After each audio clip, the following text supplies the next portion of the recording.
हा हा। Hello everyone, कैसे हो आप सभी। तो स्वागत है आप सभी का एक बार फिर से अपने इस यूट्यूब चैनल ज्ञान विद्या कुल में। और मैं आपका दोस्त सुंदर आज फिर से चैप्टर नंबर 12 मानी पृथ्वी से परे के क्वेश्चन आंसर या प्रश्नोत्तर आज हम करने वाले हैं। और आप सभी लोग, मैं आशा करता हूँ कि एंजॉय करेंगे, इस चैप्टर को अच्छे से सीखेंगे, समझेंगे और आगे बढ़ेंगे।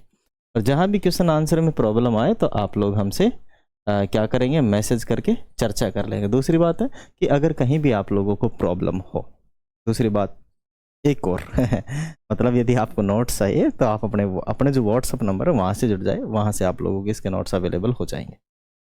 ठीक है, फ्री ऑफ कॉस्ट में, नो प्रॉब्लम। Page number 232। कौन सा तारा हमारे सबसे निकट है? कौन से तारा हमारे सबसे निकट है? सूर्य। तारा है क्या ये तो भाई साहब आग लगा रखी है। क्या लगा रखी है भाई साहब ने? आग लगा रखी है। तो ये हमारे सबसे निकट है जिसने आग लगा रखी है, सूर्य। चलिए, पाठ्य पुस्तक के प्रश्न आ चुके हैं। अब क्या करेंगे भाई साहब, मिलाओ, करो मिलान। मानी पृथ्वी का उपग्रह कौन है बताओ? जानते हो सब लोग, चंद्रमा है। ठीक है। लाल ग्रह किसे कहते हैं? मंगल ग्रह को लाल कहते हैं। क्या कहते हैं? मंगल ग्रह को लाल कहते हैं। एक ग्रह जिससे सामान्य संध्या का तारा कहते हैं, और वह अपना शुक्र ग्रह। तारामंडल है आपका ओराइन। तारामंडल क्या है? ओराइन।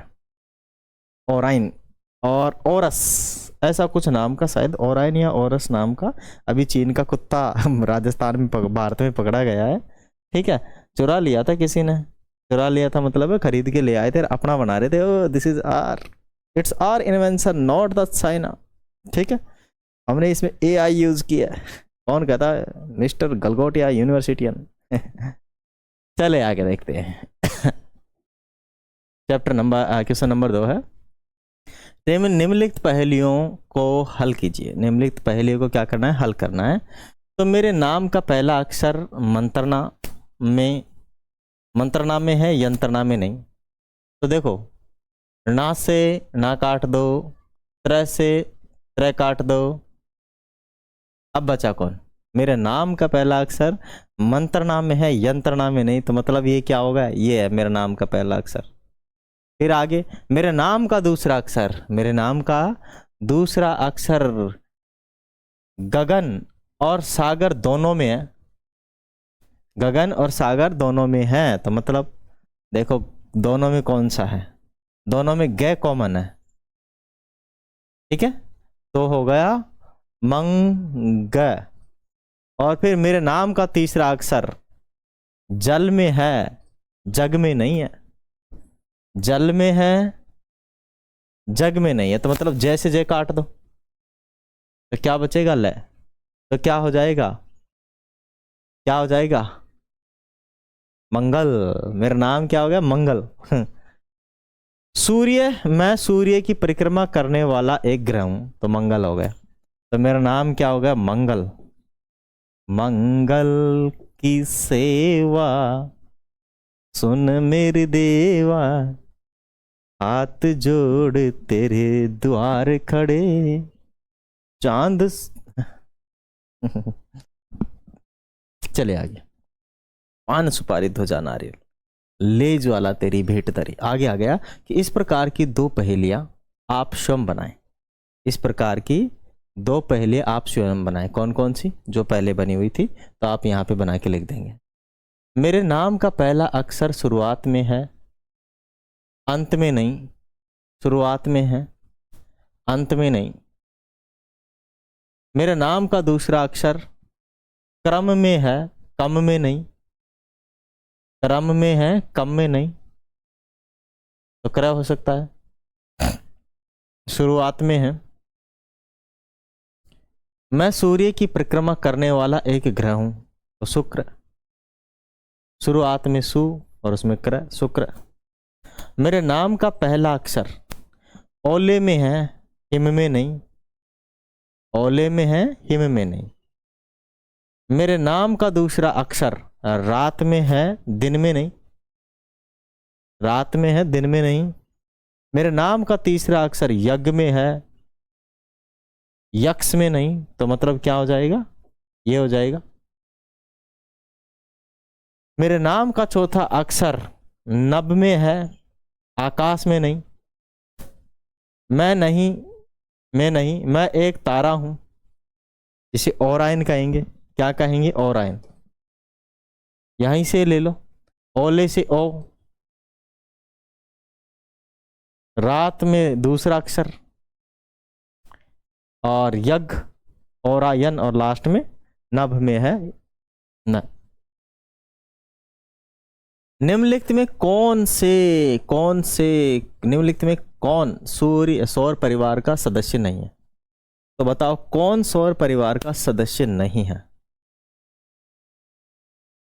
तो लुब्धक, क्षुद्रग्रह, धूमकेतु, प्लूटो। बताओ कौन सा रहेगा? तो लुब्धक, ये सब सौर के हैं। लुब्धक कौन सा आ जाएगा अपना? लुब्धक आ जाएगा। ठीक है, ये इनके अंदर नहीं है। निम्नलिखित में से कौन सूर्य का ग्रह नहीं है? हाँ, क्या हो गया, सूर्य का ग्रह नहीं है?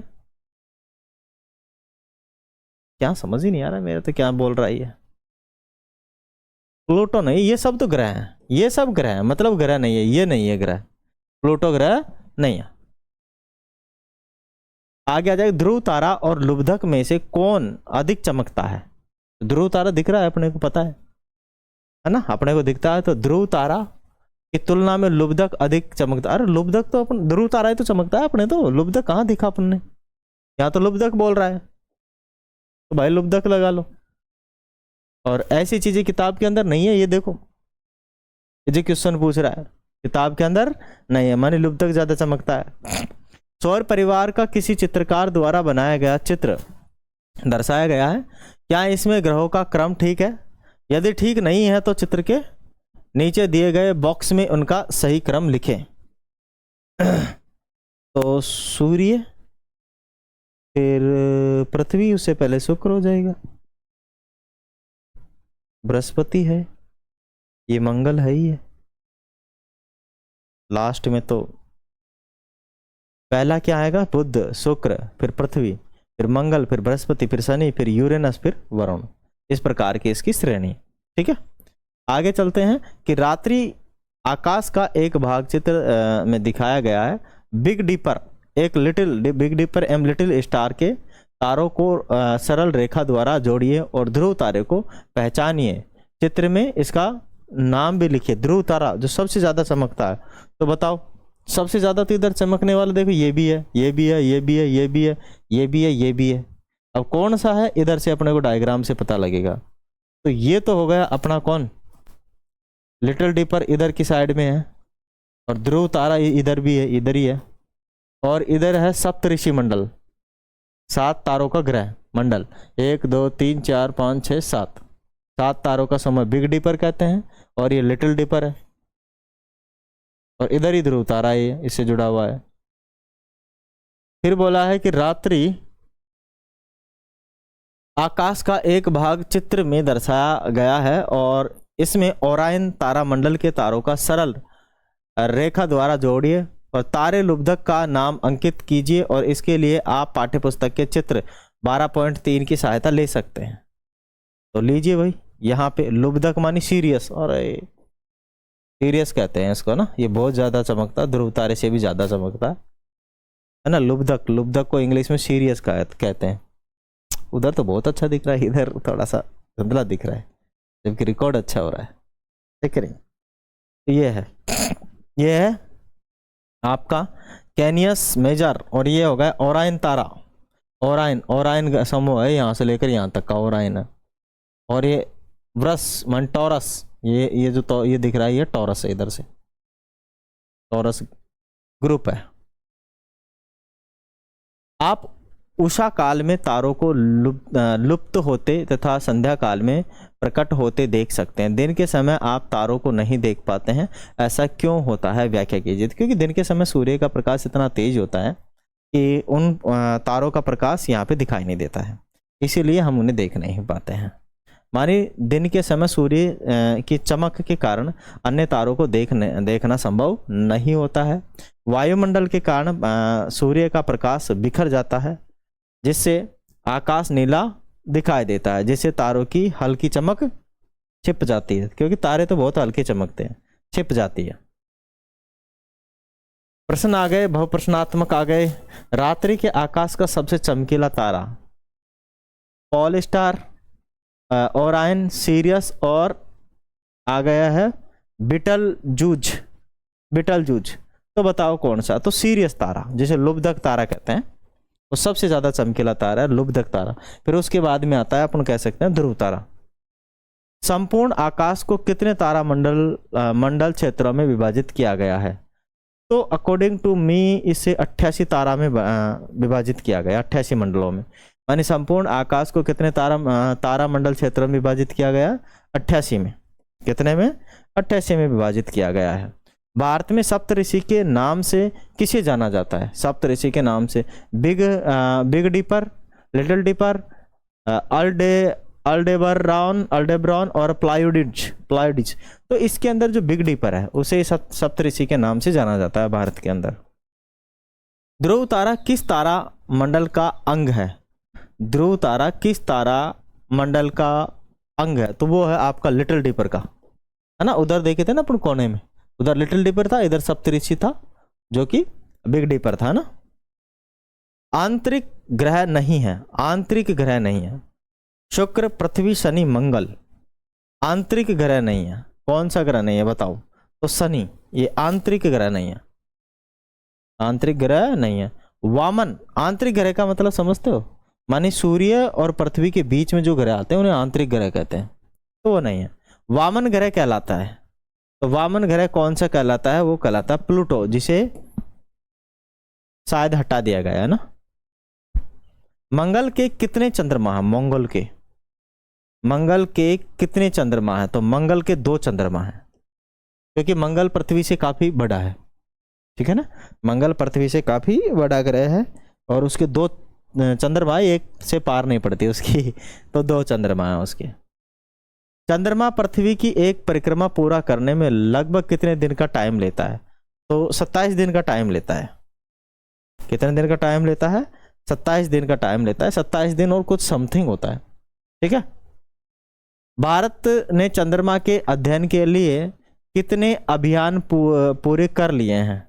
तो कितने अभियान पूरे कर लिए? 3 अभियान पूरे कर लिए। चंद्रयान 3 भेज दिया है, ठीक है, चंद्रयान 3 भेज दिया गया है। राष्ट्रीय अंतरिक्ष दिवस कब मनाया जाता है?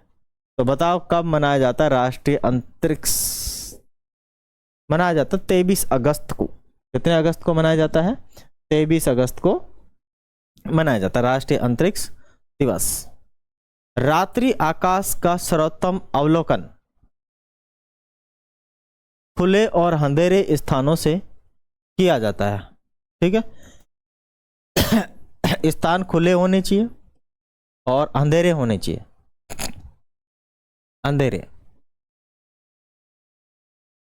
अंधेरे स्थानों से किया जाता है।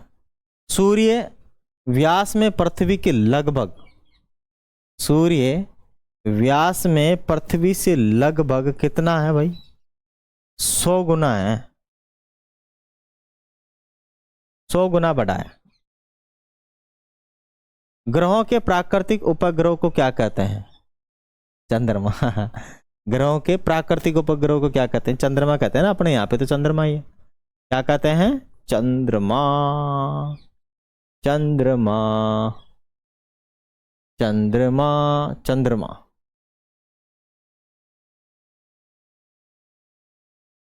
चंद्रमा। सूर्य एक तारा है भाई साहब।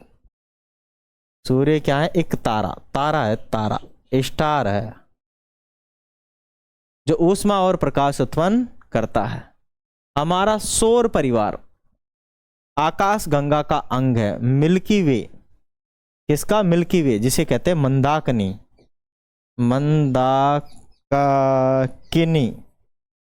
मंदाकिनी, ठीक है ना। हमारा जो सौर परिवार है वो मंदाकिनी आकाश गंगा का एक हिस्सा है, एक भाग है, एक अंग है। सत्य वाले आ गए। तारामंडल ओरायन को प्राय शिकारी के रूप में निरूपित किया जाता है। बिल्कुल सत्य कहा बात। विश्व स्तर पर प्रकाश प्रदूषण में कमी हो रही है, कमी हो रही है। सत्य असत्य? बिल्कुल असत्य बात है, तो बढ़ रहा है प्रकाश प्रदूषण, तो प्रकाश प्रदूषण बढ़ रहा है। सूर्य की परिक्रमा करने के साथ साथ पृथ्वी अपने अक्ष पर घूर्णन करती है। बिल्कुल करती है ना, बिल्कुल घूर्णन करती है, अपनी जगह पर भी घूर्णन करती है। 24 घंटे में एक बार चक्कर लगाती है अपनी ध्रुव पर, 23.5 डिग्री झुकी हुई है। क्षुद्र ग्रहों का आकार 10 मीटर से लेकर 500 किलोमीटर तक होता है। क्या बात सत्य है या असत्य है? तो बिल्कुल हो सकता है सत्य। मिलाओ। अब यहां तो भाई साहब मेट्रो हो गया, ये तो मिला हुआ ही है। लुब्धक को सीरियसी कहते हैं, ठीक है। आद्रा को बोलते हैं बीटलज, और कर्तिका को बोलते हैं प्लायोडिस, और रोहिणी को बोलते हैं अल्डेब्रान। इसको भी मिला दो भाई साहब। धूमकेतु तो ये हेली नाम का धूमकेतु है। ध्रुव तारा, चंद्रमा, प्राकृतिक उपग्रह चंद्रमा। मंदाकिनी आकाश गंगा है, और ध्रुव तारा कौन है? Pole star. ध्रुव तारा मानी पोल स्टार, ध्रुव तारा मानी पोल स्टार। ध्रुव तारे का क्या महत्व है? ध्रुव तारा उत्तर दिशा में अचल दिखाई पड़ता है, जिसकी सहायता से उत्तरी गोलार्ध में उत्तर दिशा की पहचान की जा सकती है। उत्तरी गोलार्ध में किसकी पहचान की जा सकती है? उत्तरी ध्रुव की पहचान की जा सकती है। सूर्य का व्यास पृथ्वी के व्यास का लगभग 100 गुना बड़ा है, फिर भी यह हमें इतना छोटा क्यों दिखाई देता है? क्योंकि ये बहुत दूर है। क्योंकि ये क्या है? बहुत दूर है। क्योंकि यह बहुत अधिक दूरी पर है, बहुत अधिक दूरी पर है। सूर्य के बाद हमारे सबसे अधिक निकट का तारा कौन सा है? सूर्य के बाद सबसे अधिक निकट का तारा प्रॉक्सिमा सेंटारी है, जो लगभग 2,69,000 AU की दूरी पर स्थित है, की दूरी पर स्थित है। ग्रह किसे कहते हैं? विशाल एवं लगभग गोलाकार पिंड जो सूर्य की परिक्रमा करता है, ग्रह कहलाता है। विशाल होना चाहिए और लगभग गोलाकार होना चाहिए, जो सूर्य की परिक्रमा करता है उसे कहते हैं ग्रह। ग्रह अपनी ऊर्जा किस से प्राप्त करते हैं? सूर्य से। मानी ग्रह अपनी अधिकांश ऊर्जा सूर्य से प्राप्त करते हैं। किससे प्राप्त करते हैं? सूर्य से। किस ग्रह को पहचानना सबसे आसान है और क्यों? तो ग्रहों में सबसे आसान शुक्र ग्रह को पहचानना होता है, क्योंकि यह बहुत चमकीला है। शुक्र ग्रह क्या है भाई? बहुत चमकीला ग्रह है, इसे पहचानना बहुत आसान है। आगे है, कौन से ग्रहों को बिना किसी प्राकृतिक उपग्रह की सहायता से देखा जा सकता है? ठीक है, मानी कौन से ग्रहों को बिना किसी प्रकाशिक उपकरण की सहायता से देखा जा सकता है? तो कौन कौन से ग्रह को? शुक्र को, बुध को, मंगल को, बृहस्पति को और शनि को देखा जा सकता है। ग्रह भी तारों की तरह चमकते हुए बिंदुओं जैसे दिखाई देते हैं। फिर हम ग्रहों और तारों में भेद कैसे कर सकते हैं? तो ग्रहों के विपरीत तारे अधिक टिमटिमाते हुए प्रतीत होते हैं। तारे अधिक टिमटिमाते हैं, जबकि ग्रह इतने नहीं टिमटिमाते। चंद्रमा पृथ्वी से कितनी दूरी पर है? 4 लाख किलोमीटर है लगभग। तो हम कह सकते हैं 3,84,000 किलोमीटर। 3,84,000 किलोमीटर है लगभग है ना। हेली धूमकेतु के बारे में आप क्या जानते हैं? हेली धूमकेतु एक प्रसिद्ध धूमकेतु है जो प्रत्येक 76 वर्ष के बाद दिखाई देता है। पिछली बार यह 1986 में दिखाई दिया था। अब इसके अंदर 76 जोड़ लो, अब कब दिखाई देगा? तो ये हो जाएगा 4 सॉरी 12 का तो 2 हो गया, हासिल का 1 हो गया, 15 और 1 16, और 2062 में दिखाई देगा अब दोबारा से। तब तक पता नहीं मैं जीऊं नहीं जीऊं। ओके, क्योंकि 2062 अभी चल रहा है 2026, तो 2062 में से घटा के देखो एक बार, तो 12 में से 6, 12 में से 6 5 3,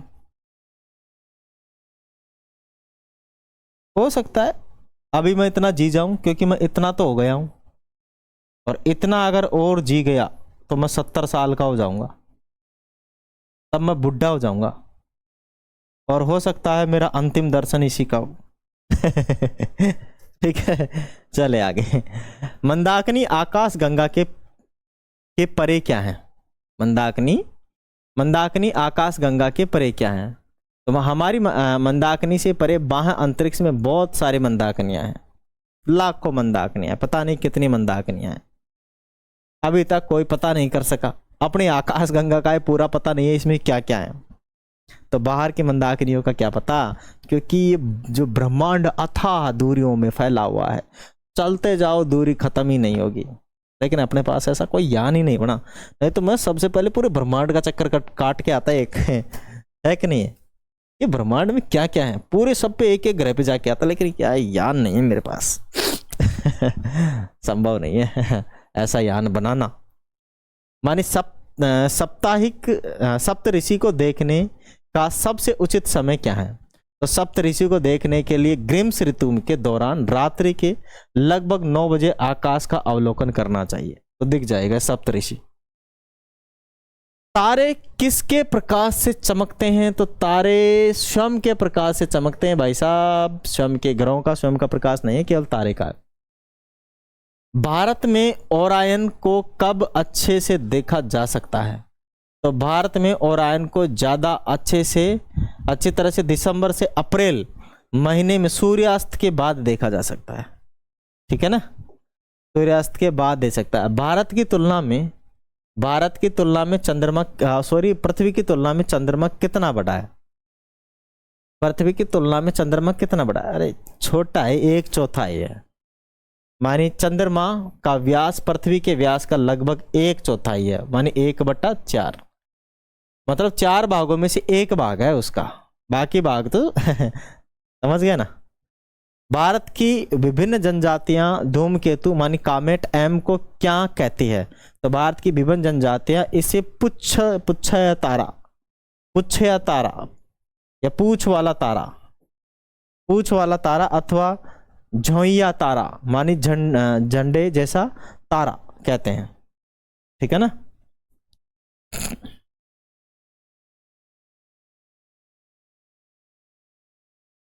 सौर परिवार किसे कहते हैं? सूर्य, 8 ग्रह और उनके उपग्रह, अनेक अपेक्षाकृत छोटे पिंड जिनमें से क्षुद्र ग्रह धूमकेतु शामिल हैं, ये सब मिलकर सौर परिवार कहलाते हैं। क्या कहलाते हैं? ये सब मिलकर सौर परिवार कहलाते हैं। आगे आ गया अपने पास लघुत्रात्मक प्रश्न, मानी नक्षत्र क्या होते हैं? भारतीय खगोल शास्त्र में नक्षत्र शब्द का उपयोग किसी तारे या तारामंडल के लिए किया जाता है, जैसे आर्द्र नक्षत्र। कौन सा नक्षत्र? आर्द्र नक्षत्र। ओरायन तारामंडल में बीटलजूज नाम का तारा, कृत्तिका नक्षत्र मानी ये हो गया वृषण तारामंडल में प्लाइडीज नाम का तारा समूह है, प्लाइडीज नाम का तारा समूह है। आगे अल्डेब्रान वृषण तारामंडल में एक तारा है जिसे रोहिणी नक्षत्र के नाम से जाना जाता है, अल्डेब्रान तारामंडल है वो।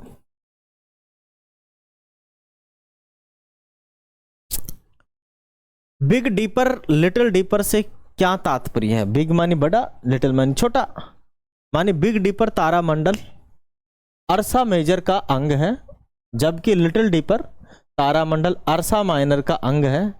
भारत में बिग डीपर को सप्तऋषि के नाम से जाना जाता है, और लिटिल डिपर के तारे पोल स्टार को ध्रुव तारा कहा जाता है। क्या कहा जाता है? ध्रुव तारा कहा जाता है। तारामंडलों में तारों के साथ भारतीय वनवासी समुदायों एवं जनजातियां की क्या कहानियां हैं? ठीक है, सभी जनजातियां अलग अलग इनको नाम दे रखी हैं। ठीक है, माने भारत के अनेक वनवासी, माने जो वनों में रहते हैं, समुदाय एवं जनजातियों के तारामंडलों में तारों के संबंध में अपनी स्वयं की कहानियां हैं। जैसे सप्त ऋषि के वे 4 तारे जो लगभग आयत जैसी आकृति बनाते हैं, मध्य भारत की जनजातियां उन्हें दादी माँ की चारपाई के रूप में देखती है, और ऐसा मानती है कि तीन चोर अन्य 3 तारे उसे चुरा रहे हैं। इन्हीं 4 तारों की कल्पना कोंकण तट के मछुआरे से एक नाव के रूप में करते हैं, जिनके अंतिम 3 तारे उस नाव की ग्रीवा दर्शाते हैं। ग्रीवा मानी गर्दन दर्शाते हैं। हम जिस स्थान पर हो, क्या वहां से अपनी पसंद के किसी तारामंडल अथवा तारे को ढूंढने का प्रयास कर सकते हैं? तो सभी तारे और तारामंडल पृथ्वी के सभी स्थानों से और वर्ष के प्रत्येक रात में दिखाई नहीं देते हैं। उदाहरण के लिए ध्रुव तारा पृथ्वी के दक्षिणी गोलार्ध से नहीं देखा जा सकता। किसी तारे या तारामंडल को पहचानने के लिए हमें यह जानने की आवश्यकता होती है कि यह तारामंडल कैसा दिखाई देता है और रात्रि आकाश में इसको कहाँ देखा जाना चाहिए। ठीक है, काफी सारा कन्फ्यूजन है, हर कोई नहीं पहचान सकता इसे। जो काफी अध्ययन किया होगा इनका वही जानता होगा, और लंबे अध्ययन के बाद में ही इनको पता कर सकते हैं। आगे है कि यह जानने के लिए कि आपकी स्थिति के अनुसार कोई तारामंडल आकाश के किस भाग में है और कब दिखाई पड़ेगा, आप क्या करेंगे। माने इसके लिए हम आकाश मानचित्रण ऐप की सहायता ले सकते हैं, जिन्हें मोबाइल फ़ोन पर डाउनलोड किया जा सकता है, या फिर अन्य किसी ऑनलाइन संसाधन का उपयोग भी कर सकते हैं। स्काई मैप और स्टेलरियम इसी प्रकार के ऐप हैं जिन्हें निःशुल्क डाउनलोड किया जा सकता है। निःशुल्क मानी बिना पैसे। डाउनलोड करना तो निःशुल्क होता है, लेकिन बाद का पता नहीं कि पैसे लेते हैं या नहीं लेते। मैं नहीं कहता भाई इसके बारे में। खगोलीय मात्रक एस्ट्रोनॉमिकल यूनिट AU किसे कहते हैं? ये आया था ना अभी कि भाई पृथ्वी वो कितनी दूर है ना, एक आया था सूर्य पृथ्वी से कितनी दूरी है, ऐसा कुछ आया था वहां पे। तो उसमें AU एस्ट्रोनॉमिकल यूनिट मानी पृथ्वी से सूर्य की लगभग 15 करोड़ किलोमीटर की दूरी है, और इस दूरी को एक खगोलीय मात्रक मानी एस्ट्रोनॉमिकल यूनिट कहते हैं। मानी पृथ्वी से सूर्य की जो दूरी है 15 करोड़ किलोमीटर दूर है। कितने करोड़ किलोमीटर दूर है? 15 करोड़ किलोमीटर दूर है, और इस 15 करोड़ किलोमीटर को कहते हैं एक AU एस्ट्रोनॉमिकल यूनिट कहते हैं। इसका उपयोग सौर परिवार में बड़ी बड़ी दूरियों को सुविधापूर्वक व्यक्त करने में होता है। किसे में व्यक्त करने के लिए होता है?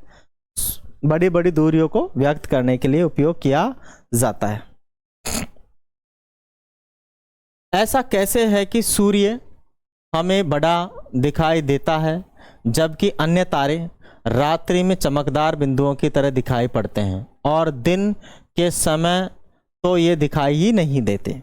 तो सूर्य का प्रकाश आ जाता है, और सूर्य का प्रकाश जो तारे का प्रकाश वो बहुत कम होता है, इसीलिए वो दिखाई नहीं देता। अन्य तारों की तुलना में सूर्य बहुत समीप है, और इसीलिए यह अन्य तारों की तुलना में बहुत बड़ा दिखता है। और सूर्य के अतिरिक्त अन्य सभी तारे हमें बहुत अधिक दूरी पर हैं, हमसे बहुत अधिक दूरी पर हैं, इसीलिए वे बिंदु जैसे दिखाई देते हैं। यद्यपि इनमें अनेक तारे सूर्य की तुलना में बड़े हैं, दिन के समय की चमक के कारण अन्य तारों को देख पाना संभव नहीं हो पाता है। ठीक है, क्योंकि दिन के समय सूर्य का प्रकाश ज्यादा रहता है, इसलिए हम नहीं देख पाते हैं। आगे आ गया है कि पृथ्वी के एक दिन से क्या तात्पर्य है। पृथ्वी के एक दिन से है कि सूर्य जो पृथ्वी है अपनी धुरी पर एक चक्कर 24 घंटे में काटती है, लगभग होता है, पूरा 24 घंटा नहीं लगता है, उससे कुछ होता है 23 घंटे और कुछ मिनट होती है, 48 मिनट कुछ करके होता है। तो यही है कि सूर्य की परिक्रमा करने के साथ साथ पृथ्वी अपने अक्ष पर भी घूर्णन करती है, और अपने अक्ष पर एक बार पूरा घूम जाने में पृथ्वी को लगभग 24 घंटे का समय लगता है, जो एक दिन कहलाता है। जो अपने अक्ष पर घूमती है ना, वही एक दिन होता है।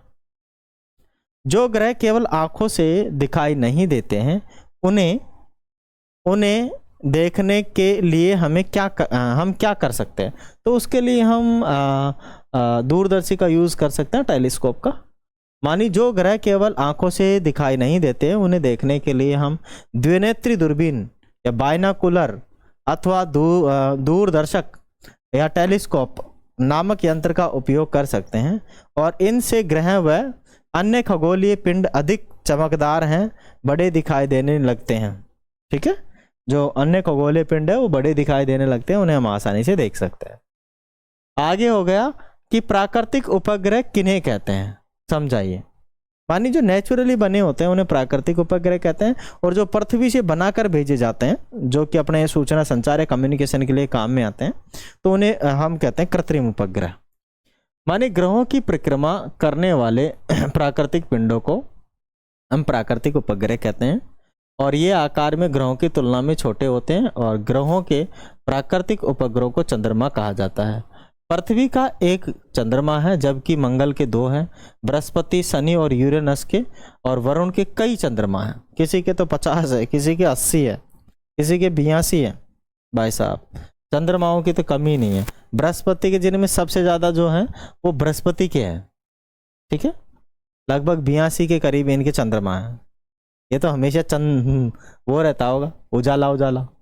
क्षुद्र ग्रह तथा क्षुद्र ग्रह पटरी से क्या तात्पर्य है?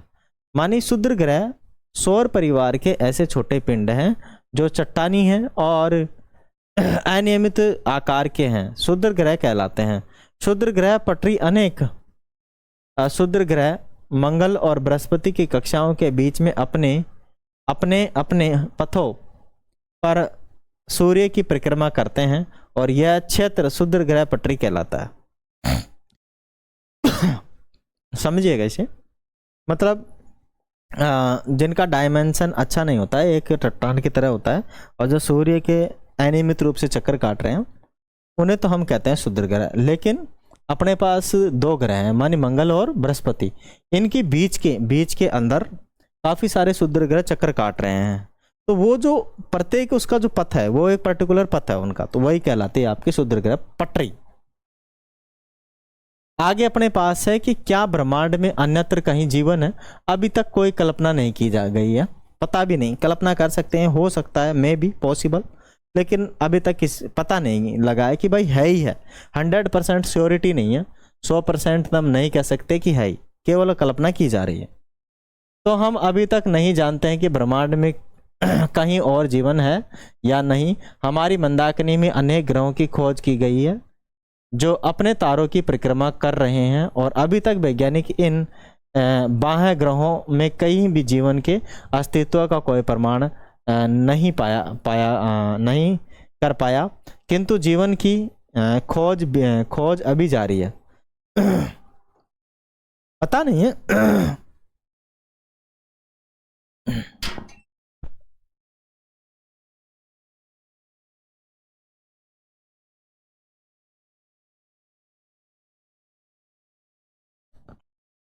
पता नहीं है कि पूरे कहीं पे है कि नहीं है, लेकिन अभी क्या है, खोज जारी है।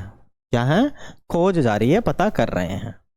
क्या कर रहे हैं? पता कर रहे हैं, खोज जारी है, पर प्रॉपर ये पता नहीं कि है ही है। ओके, चलें आगे चलते हैं। तो आकाश में तारों को पहचानने में उसकी सहायता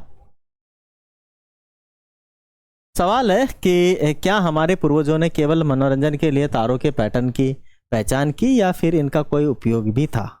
तो बहुत पहले जब रात्रि आकाश का अवलोकन हमारे पूर्वज का एक प्रमुख मनोरंजन साधन था। उन्होंने तारों के इन पैटर्न की पहचान जंतुओं, वस्तुओं और कहानियों के पात्रों के रूप में की, और इन काल्पनिक आकृतियों ने आकाश में तारों को पहचानने में सहायता की। ठीक है ना, मतलब ऐसे ही मनोरंजन के लिए कर लिया उन्होंने। तारों और उनके पैटर्न की पहचान प्राचीन काल में यात्रियों के लिए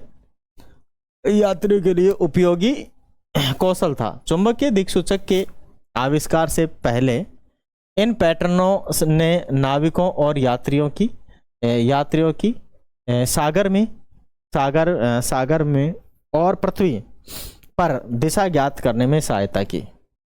अभी भी आपातकालीन स्थितियों में इसका उपयोग वैकल्पिक विधि के रूप में होता है। किसकी विधि के रूप में होता है?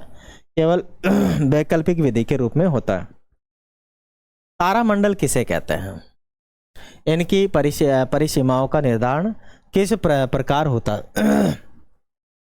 तो पूर्व काल में तारा समूहों के पैटर्न को तारामंडल कहा जाता था। वर्तमान में आकाश के उन भागों को तारामंडल कहा जाता है जिनमें ये पैटर्न है, क्योंकि आकाश के इन भागों में प्राय तारों के पैटर्न्स की भी प्रधानता होती है, और इसीलिए सामान्यतः तारामंडल शब्द का उपयोग तारों के समूह के रूप में भी किया जाता है। इस रूप में भी किया जाता है, तारों के समूह के रूप में भी किया जाता है। आगे चलते हैं भाई। 20वीं शताब्दी के पूर्वार्ध में अंतर्राष्ट्रीय खगोलीय संघ इंटरनेशनल एस्ट्रोनॉमिकल यूनिट IAU ने अंतर्राष्ट्रीय सहमति से तारामंडल की परिसीमाओं को परिभाषित किया, और आधिकारिक रूप से 88 तारामंडल सूचीबद्ध किए गए। कितने तारामंडल सूचीबद्ध किए गए? 88। और इस प्रकार संपूर्ण आकाश को 88 क्षेत्रों में विभाजित किया गया।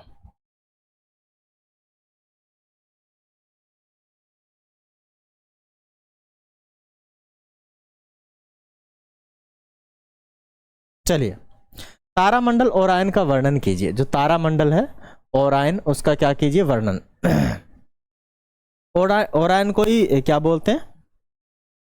तारामंडल ओरायन को प्राय शिकारी के रूप में निरूपित किया जाता है, और इस तारामंडल के बीचों बीच के 3 तारे शिकारी की पेटी मानी बेल्ट कहलाते हैं। और यह कल्पना भी की जाती है कि शिकारी ओरायन एक बैल तारामंडल मानी वर्षण या टॉरस से युद्ध कर रहा है, और ओरायन का कुत्ता तारामंडल कैनिस मेजर उसके पीछे चल रहा है। कैनिस मेजर उसके पीछे क्या कर रहा है? चल रहा है। प्रकाश प्रदूषण किसे कहते हैं, और यह रात्रि आकाश अवलोकन को किस प्रकार प्रभावित कर रहा है? मानी रात्रि के समय अत्यधिक कृत्रिम प्रकाश की उपस्थिति को प्रकाश का प्रदूषण कहते हैं। क्या कहते हैं? प्रकाश का प्रदूषण कहते हैं। और प्रभाव विश्व स्तर पर प्रदूषण में वृद्धि हो रही है, और इसीलिए रात्रि आकाश के पिंडों के अध्ययन और अवलोकनों के आनंद में कमी आती जा रही है।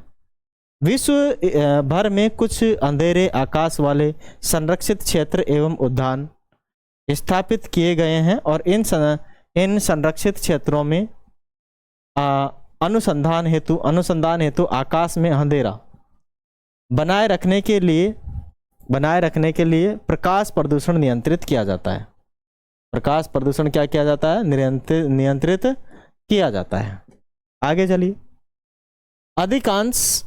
अधिकांश प्राचीन सभ्यताओं में सूर्य को देवता के पद पर क्यों प्रतिष्ठित किया गया? माने सूर्य आकाश का सबसे अधिक चमकदार पिंड और पृथ्वी पर आकाश का ऊष्मा का स्रोत है। सूर्य द्वारा प्रदान की गई ऊष्मा पृथ्वी को, इसको समझे पहले तो। माने अधिकांश प्राचीन सभ्यताओं में सूर्य को देवता के पद में क्यों प्रतिष्ठित किया गया? मानिए हम भी देखो हिंदू धर्म के अंदर भी सूर्य को देवता मानते हैं, क्योंकि हम भी प्रकृति पूजक रहे हैं, वैदिक सभ्यता हमारी रही है, तो हम प्रकृति पूजक है, सूर्य को देवता के रूप में माना जा रहा है। क्यों माना जा रहा है आगे हम पढ़ते हैं। क्योंकि देखो जो आकाश का सबसे अधिक चमकीला पिंड है और पृथ्वी पर प्रकाश और ऊष्मा का सोर्स है, माने पृथ्वी पर प्रकाश और ऊष्मा यही देता है भाई साहब। सूर्य द्वारा प्रदान की गई ऊष्मा पृथ्वी को ऐसे ताप बनाए रखती है जिस पर जीवन संभव हो जाता है। और सूर्य का प्रकाश पौधों की वृद्धि के लिए अनिवार्य है, जो मानव एवं जंतुओं को भोजन एवं ऑक्सीजन प्रदान करते हैं। सूर्य जलवायु, ऋतुओं और मौसम, जलचक्र और पवन का कारण जो पृथ्वी पर जीवन के संपोषक के लिए महत्वपूर्ण है। इसीलिए अधिकांश प्राचीन सभ्यताओं में सूर्य को देवता के पद पर प्रतिष्ठित किया गया। ठीक है ना, माने इन्हीं के कारण पृथ्वी पर जीवन संभव हो पा रहा है, सूर्य के कारण। अन्यथा अगर सूर्य नहीं होता तो जीव भी नहीं रहता, क्योंकि सूर्य के कारण यहाँ एनर्जी बनी हुई है। अदरवाइज पृथ्वी के हर हिस्से पर बर्फ ही बर्फ होती। ठीक है, और कोई व्यक्ति जीवित नहीं रह पाता, एनर्जी नहीं मिल पाती, खाना नहीं मिल पाता, जीव नहीं होते, ऑक्सीजन नहीं होती। चलिए, आंतरिक एवं बाह्य ग्रहण से क्या, आंतरिक एवं बाह्य ग्रहण से क्या तात्पर्य है समझाइए। माने सूर्य से बढ़ती दूरी के क्रम में सौर परिवार के 8 ग्रह हैं, बुध, शुक्र, पृथ्वी, मंगल, बृहस्पति, शनि, यूरेनस और वरुण। आंतरिक ग्रह, इनमें से सूर्य के सबसे निकट के 4 ग्रह आंतरिक ग्रह कहलाते हैं। मतलब बुध, शुक्र, पृथ्वी और मंगल, ये आंतरिक ग्रह हैं जो सूर्य के निकट हैं। और चारों ग्रह आकार में छोटे भी हैं, इनकी सतह ठोस और चट्टानी है। फिर बाह्य ग्रह सबसे बाहर के 4 ग्रह बाह्य ग्रह कहलाते हैं। इनमें बृहस्पति है, शनि है, यूरेनस और वरुण है। पृथ्वी की तुलना में ये बहुत बड़े हैं और अधिकांश गैसों से बने हैं। अधिकांश किससे बने हैं? गैसों से बने हैं। और इन विशाल गैसीय ग्रहों के चारों ओर विशाल चपटी वलयकार संरचना भी है, जो धूल और सैल पदार्थों से बनी है। धूल और किन पदार्थों से बनी है? सैल पदार्थों से बनी है। आगे है, शुक्र ग्रह बुध ग्रह की तुलना में पृथ्वी से अधिक दूरी पर होने के बाद भी उससे अधिक गर्म क्यों है? ठीक है, माने शुक्र ग्रह है तो सूर्य से, पृथ्वी से ज्यादा दूरी पर है, फिर भी वो गर्म क्यों है? तो यह ग्रह अपनी अधिकांश ऊर्जा सूर्य से प्राप्त करता है। इसीलिए जो ग्रह सूर्य से जितनी अधिक ऊर्जा प्राप्त दूरी पर होता है, सामान्यतः वह ग्रह उतनी ही अधिक ठंडा होता है। लेकिन इस ग्रह पर यदि वायुमंडल होता है तो यह ऊष्मा को बाहर जाने से रोक सकता है, जिसके कारण उस ग्रह के ताप में बड़ा परिवर्तन आ जा सकता है। और इसी कारण से शुक्र ग्रह बुध ग्रह की तुलना में सूर्य से अधिक दूरी होने पर भी क्या है? अधिक गर्म है। मतलब इसके ऊपर भी वायुमंडल है जो आने वाली जो प्रकाश की किरणें हैं वो उसको वापस नहीं जाने देता और गर्मी बनाए रखता है। वामन ग्रह क्या होते हैं? तो प्लूटो नाम का पिंड, माने प्लूटो नाम का पिंड जो वरुण ग्रह की तुलना में दूर अवस्थित है और सूर्य की परिक्रमा कर रहा है। किसकी परिक्रमा कर रहा है? सूर्य की।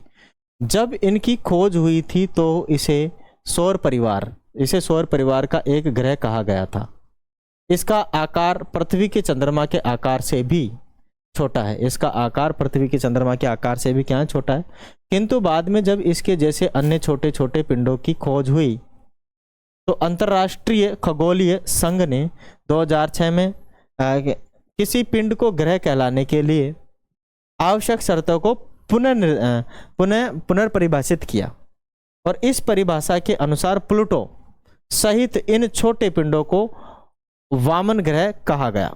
ठीक है, माने जो प्लूटो यम नाम से जो ग्रह था उसको नई परिभाषा के अनुसार ग्रह की श्रेणी में से निकाल दिया गया था 2006 में।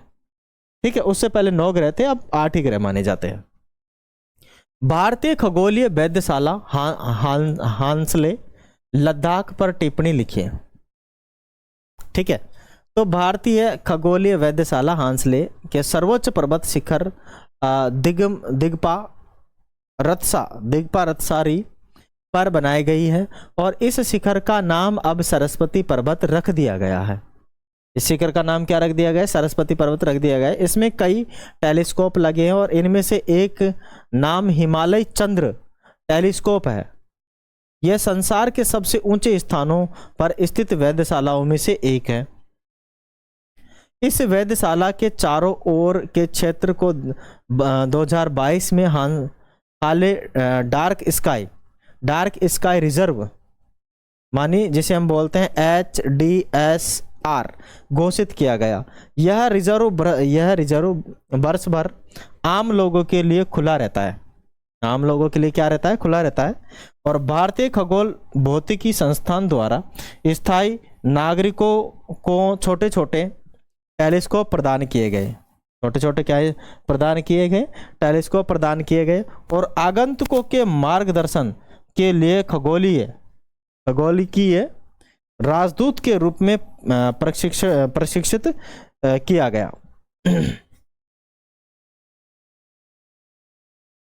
निम्नात्मक प्रश्न आ चुके हैं और 2 मिनट में वेट कर, थोड़ा सा 2 मिनट बाद परेशान हो चुका हूं मैं बहुत ज़्यादा बोलता, तो 2 मिनट के लिए वेट करते हैं, फिर वापस से क्लास लगाते हैं। सबसे पहले आप मुझे ये बताएंगे कि आप मुझे कहाँ से वॉच कर रहे हैं और कमेंट पास कर देंगे।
चलिए भाई, अब हो गया है।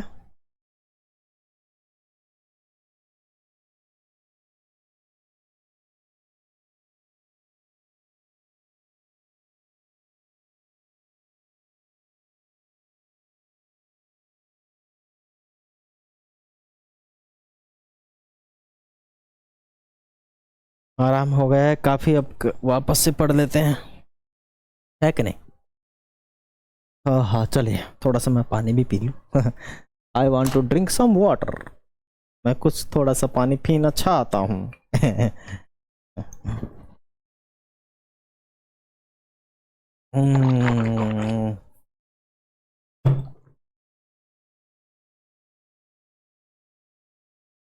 निम्नात्मक प्रश्न। निम्न पर संक्षिप्त टिप्पणी लिखिए। माने सूर्य, भोर का तारा, लाल ग्रह, नीला ग्रह। सूर्य हमारे सबसे करीब का तारा है और यह गैसों का एक अत्यंत गर्म गोला है। सूर्य अधिक मात्रा में ऊर्जा उत्सर्जित करता है, जिसके कारण यह इतना चमकदार होता है कि सूर्य की ऊष्मा एवं प्रकाश पृथ्वी ऊर्जा का एक मुख्य स्रोत है। पृथ्वी पर ऊर्जा का क्या है? एक मुख्य सोर्स है। बोर का तारा जिसे हम शुक्र ग्रह भी कहते हैं, ठीक है। शुक्र ग्रह प्राय भोर और संध्या के समय चमकता हुआ दिखाई देता है, इसीलिए इसे भोर का तारा या संध्या का तारा भी कहा जाता है। हालांकि यह तारा नहीं है, ठीक है, यह ग्रह है लाल ग्रह, माने मंगल ग्रह को लाल ग्रह कहा जाता है क्योंकि यह लाल रंग का है, दिखाई देता है, और इसका कारण है कि मंगल ग्रह की मृदा का रंग लाल है। नीला ग्रह माने पृथ्वी की सतह का एक बड़ा भाग पानी से ढका है, पृथ्वी की सतह का एक बड़ा भाग पानी से ढका है, इसीलिए अंतरिक्ष से यह नीले रंग की दिखाई देती है। इसी कारण पृथ्वी को नीला ग्रह भी कहा जाता है। क्या कहा जाता है भाई? नीला ग्रह भी कहा जाता है। चलिए आगे है कि निम्न पर टिप्पणी लिखिए।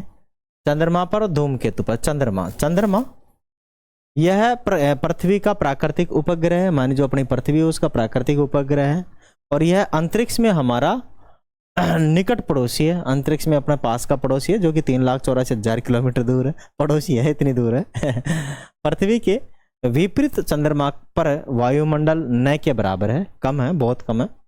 चंद्रमा की सतह पर वृत्ताकार कटोरे नुमा संरचनाएं दिखाई पड़ती है, जिन्हें ग्रथ माने क्रेटर कहते हैं, और इनसे अधिकांश ग्रथ अंतरिक्ष से आई चट्टानों अथवा क्षुद्र ग्रहों के टकराने से बने हैं। चंद्रमा पर वायुमंडल जल जीवन न होने के कारण विशिष्ट संरचनाएं अभी तक भी बनी हुई है।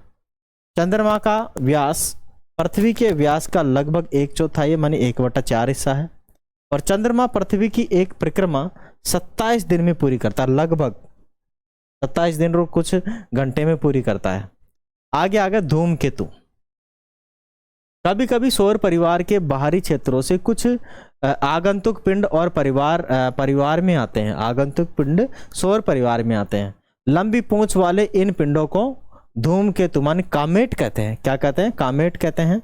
और ये धूल गैसों पत्थर के टुकड़ों और बर्फ के बने होते हैं। पत्थर के टुकड़ों और किसके बने होते हैं? बर्फ के बने होते हैं। जैसे ही धूमकेतु सूर्य के निकट पहुंचता है, इनमें से जमे हुए पदार्थ वाष्पीकृत होने लगते हैं, और यह वाष्पित पदार्थ धूमकेतु की पूंछ बनता है।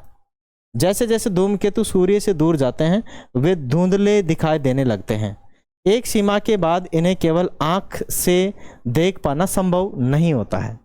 ठीक है। भारत के चंद्रयान का वर्णन कीजिए। भारत ने अभी 3 चंद्रयान, तीसरा भी छोड़ दिया है। तो मानव ने चंद्रमा को अधिक अच्छी तरह से समझने और खोजबीन करने के लिए इस पर अंतरिक्ष यान भेजे हैं, और भारत ने चंद्रमा के अध्ययन के लिए 3 चंद्रयान अभियान पूरे कर लिए हैं। अब चौथे की तैयारी चल रही है। कौन से की तैयारी चल रही है? चौथे की तैयारी चल रही है। भारत पर लगभग चंद्रमा पर भारत का पहला चंद्रयान 1 2008 में छोड़ा गया था, और दूसरा चंद्रयान 2019 में छोड़ा गया, और तीसरा जो चंद्रयान है वो जुलाई 2023 में भेजा गया था। इसका लैंडर विक्रम और रोवर था प्रज्ञान के साथ। 23 अगस्त 2023 को चंद्रमा की सतह पर सफलतापूर्वक उतारा, और इस अभियान के साथ ही भारत चंद्रमा के दक्षिणी ध्रुव के निकट उपकरण उतारने वाला विश्व का प्रथम देश बन गया, दक्षिणी ध्रुव पर। ठीक है। चौथे अभियान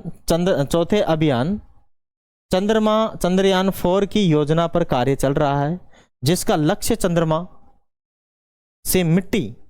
से मिट्टी और पत्थर के टुकड़ों को लेकर पृथ्वी पर पुनः आना है। जाएगा भी और आएगा भी। ठीक है। मतलब लक्ष्य तो बड़ा खतरनाक ही रखा है कि जाएगा भी और कुछ लेकर भी आएगा। तो हम भी चंद्रमा पे जाने की तैयारी कर रहे हैं कि भाई मेरे को भी ले जाए वो यान। इसीलिए अब मैं आपसे विदा लेता हूं आज के लिए। फिर अगले सेशन में, जो कि अपने मैथमेटिक्स के सेशन होने वाले हैं, उनमें मिलने वाले हैं। वीडियो अच्छा लगे तो वीडियो को लाइक कर दीजिएगा, शेयर कर दीजिएगा, एंड सब्सक्राइब जरूर से कर लीजिएगा। ठीक है। और यदि आप लोगों को नोट्स चाहिए तो हमारे व्हाट्सअप नंबर जो कि आपको डिस्क्रिप्शन में मिलेंगे उन पे जुड़ जाइएगा। 10वीं क्लास की लाइव क्लासें फ्री होती है, 1 अप्रैल से पहले ही हम 10वीं क्लास की क्लासें आरंभ कर देंगे, आप लोग भी ज़रूर ज्वाइन कीजिएगा। Thank you, thanks for watching. जय हिंद एंड वंदे मातरम।